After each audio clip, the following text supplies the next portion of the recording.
Hello and welcome to Changing Lives. Now, we're currently experiencing a pandemic throughout the entire world, really. But Tanya, you have an interesting take on the pandemic. Care to share? Absolutely. I tend to look at life very differently, and I think that's why people have been following me on a lot of the media that I do.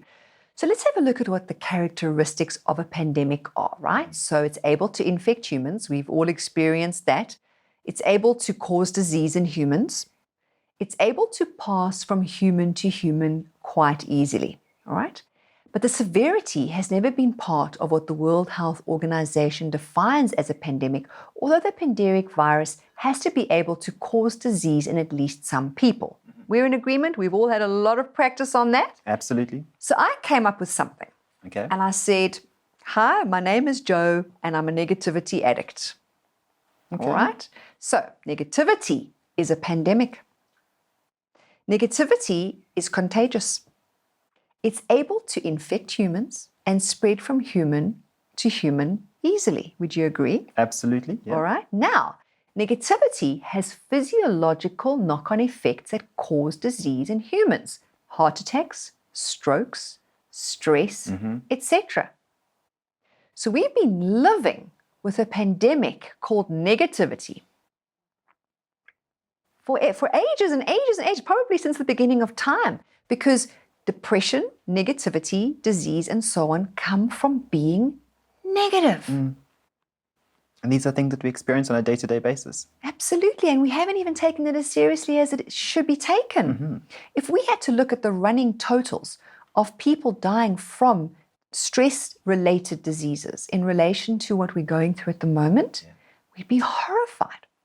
So what do you think we could do differently to shift from that negative into that positive mindset, taking back our power and moving away from that pandemic of negativity that we're experiencing?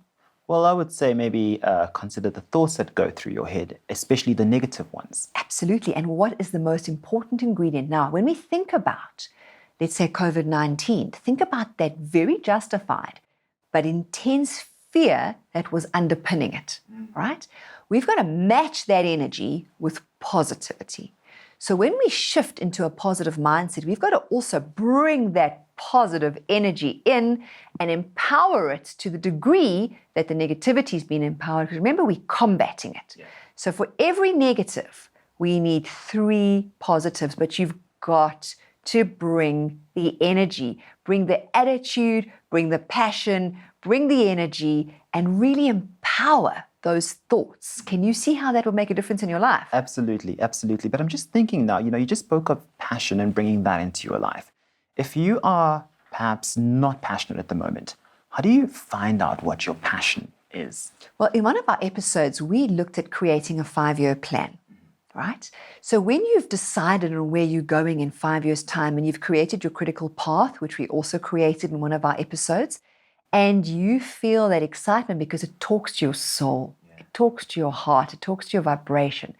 That is where you want to be in your life. It's very hard not to be passionate about that because you want to fall in love with life again. So you want to actually create a pandemic of positivity into your life. Absolutely. Well, I don't know if it'd be a pandemic. I suppose you could call it that, right? What can we reframe it as? I think we're going to be so conscious of the wording that we're using, but I love what you're saying. So we'll call it a positive demic. I love it. I think that's exactly what we're going to go with. So really just try and bring that change, bring that energy, and just realize what we're really empowering. Are you empowering the negative in your life, or you are empowering the positive in your life? But also, just touching on that, I think there's a real power with words. So if you don't give that word pandemic such a huge, fear, and change its meaning with respect to your life and define it differently, that in itself can change the way in which you see life. I absolutely love that, and I love the way you framed it. I mean, if we take any word, let's say I take the word sales. People go, oh, I'm not a salesperson. Meanwhile, you sold yourself in an interview, you've sold yourself to a boyfriend or girlfriend, you've sold yourself to a best friend, and if you got married, you closed the deal. So everybody's actually been able to sell themselves in some way. So let's sell the energy underpinning the words that we use so that we can understand that words hold energy, they hold meaning. Absolutely fantastic. Tanya, as always, such great gems. Thank you so much. Thank you. Awufaka, faka, faka, uma sabufa isikwa